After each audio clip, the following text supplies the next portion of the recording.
दिनै बर'फोरनि थाखाय मोनसे जारिमिनारि सान गोलाव सम सोमावसारनानै जोंनि एनडिएफबिनि मोनब्रै फेक्सन इउनाइटेड बर' पिपल्स अर्गेनाइजेसन एबा UBPO आरो अल बड' स्टुडेन्टस इउनियन थांनाय 2020 मायथाइनि 27 जानुवारियाव भारत सरकार आसाम सरकार आरो बे अर्गेनाइजेसनफोरजों जथायै मोनसे एग्रिमेन्ट जादोंमोन जायखौ जोङो बड'लेण्ड टेरिटरियेल रिजन होननानै बुंदों आरो दिनै 27 जानुवारि 3 बोसोर जाबाय आरो जों दिनै बिटिआरआव थानाय गासैबो साब डिभिजनाव बाइक रेलि खालामनानै बेखौ जोङो सेलेब्रेसन खालामदों लोगोसेयैनो दिनैनिफ्राय जोङो जिहेतु बिटिआर एकर्डआव दंखायोमोन जे जोंनि मुंख्लं न'खरनि सोद्रोमानो 5 लाखै रांखान्थि अनसुंथाइ होनांगौ बेखौबो दिनैनिफ्राय जागायबाय आरो जोबोद गोजोनथाव बाथ्रा बिटिआर सुक्ति जानाया दिनै 3 बोसोर जाबाय आरो मैया भारतनि 74थि सुबुं दारा सान एबा गणतन्त्र दिवस एबा माने रिपाब्लिक डे बेयाव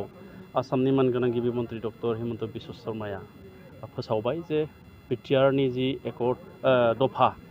जे सानजाहा गहपुरसिम बर' सुबुं थानाय गामिखौ बिटिआरआव सोसननांगौमोन बेखौ बिथाङा फोसावनायनि गेजेरजों खामानिखौ जागायबाय आरो फैबाय थानाय मार्च दाननि गेजेरावनो गासैबो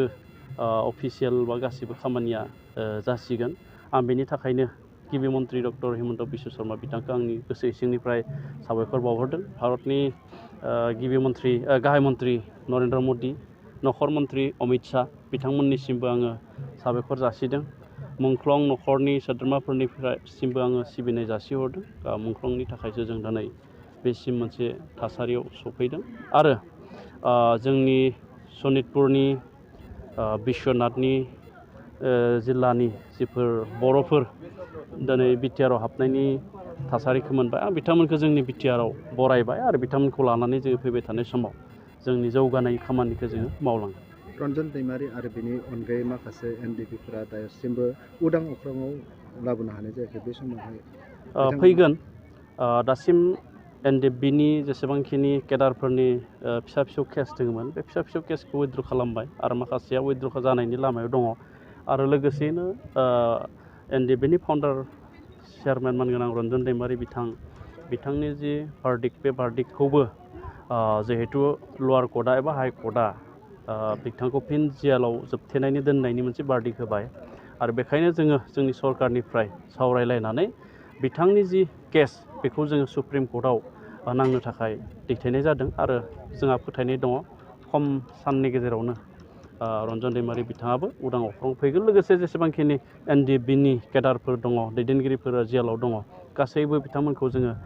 उदां अख्राङाव लाबोनो हागोन होननानै जोंहा फोथायनाय दं इलेक्टेड गभर्नमेन्ट दङमोन माबायाव बिटिआरआव खिन्थु दायो जिहेतु सिमा बारायनाय लोगो लोगो एक्सटेनसन जायो बे सिमाफोरा बेनि अनगायै माने इन्टारिम गभर्नमेन्ट फैनायनि माबा चान्स दं नामा बिदि जेबो चान्सखौ जोङो नुहुरथ'वाखै खारन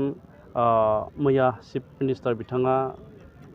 गामि सोसननायनि बाथ्राखौ फोसावदोंल'सो दा माखासे अफिसियेल प्रसिडिउर बे अफिसियेल प्रसिडिउरा जायोबासो जोङो बुंनो हागोन सार बेजों लोगोसे मोनसे सोंथि आं खालामो दा रायजोआव गोबां बिदिनो गुलाय गुजाय जादों मानो होनबा जोंनि बिटिआर दफायावहाय जिखिनि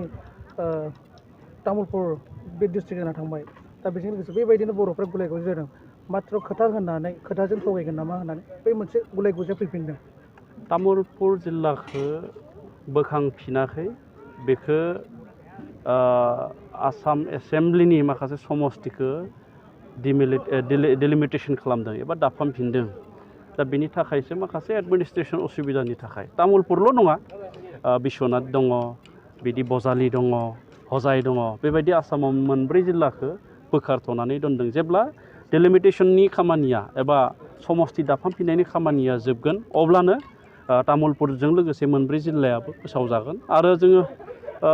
साननो हायो गसाइगावखौ जिहेतु जोङो जिल्ला दाबि खालामबाय थादों हयथ' गसाइगावआबो जिल्ला जाहैनोबो हागौ जुदि सरकारा अनोब्ला थेंक इउ